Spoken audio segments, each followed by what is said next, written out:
Okay, so I took it on. Want to do a demo on how I hand file chainsaw chain. The old days, you take your saw to the shop. They machine grind it twice if the chain wasn't in too bad of a condition. Sometimes they could do it 3 times. You can hand file one 10 times or more. So basically, I get a little bit of polish and put on a tube so I know where I started at. And this is a pretty glossy stuff here. It's easy to see. If anybody ever had a girlfriend, they should have some of this. It's about $10,000 a bottle. And that's providing you have it too long. Might cost a lot more if you had her too long. Anyway, I get my little file. This right here is doesn't require a big file.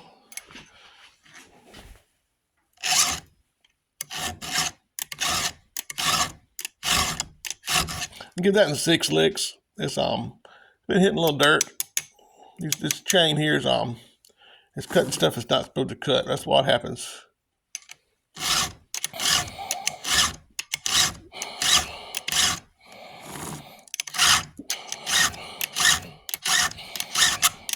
After a little while, you kind of get some a little feel of what it needs.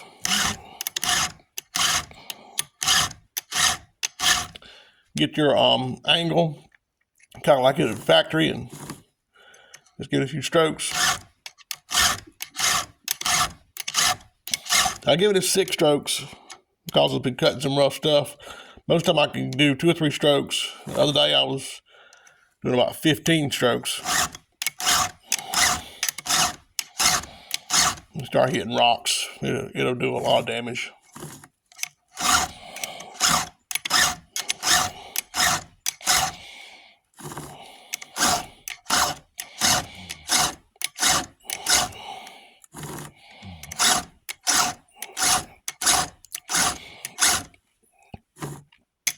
And there the marker is. Take my little file and try to get the shavings off of it. This is a regular chainsaw file for that 3/8 Low Pro.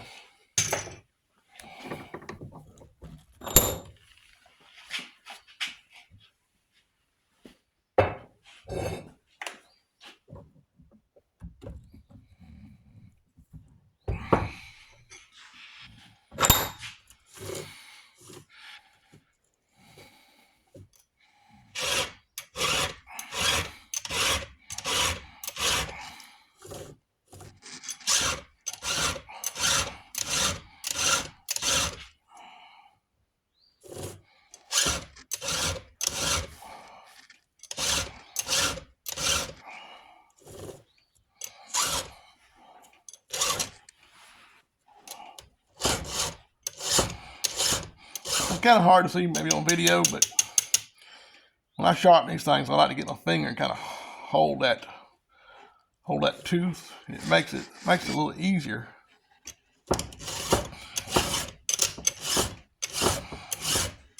And that first stroke kind of takes some of that burr out from hitting stuff in the ground. And a lot of this wood I've been cutting is storm damages on the ground, so I'm getting stuff I shouldn't be getting. Hand filing these chains is the only way to go.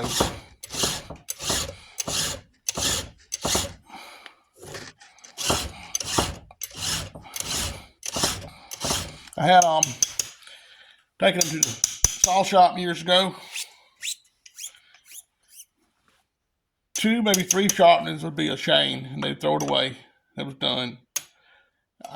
Sometimes they would grind their acres, but most of the time they didn't want you to take and do anything except say it doesn't cut good, so they could put you a new chain on. But about 3 chains later, the bar and the spur would be gone.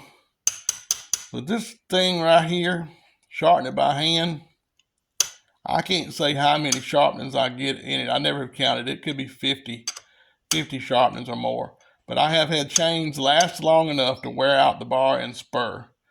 And that's a lot of cutting. So with that being said, if you learn to do this stuff right here, you can start cutting wood on a budget. And if you're using wood for stuff, and you don't want to spend a lot of money sawing it up.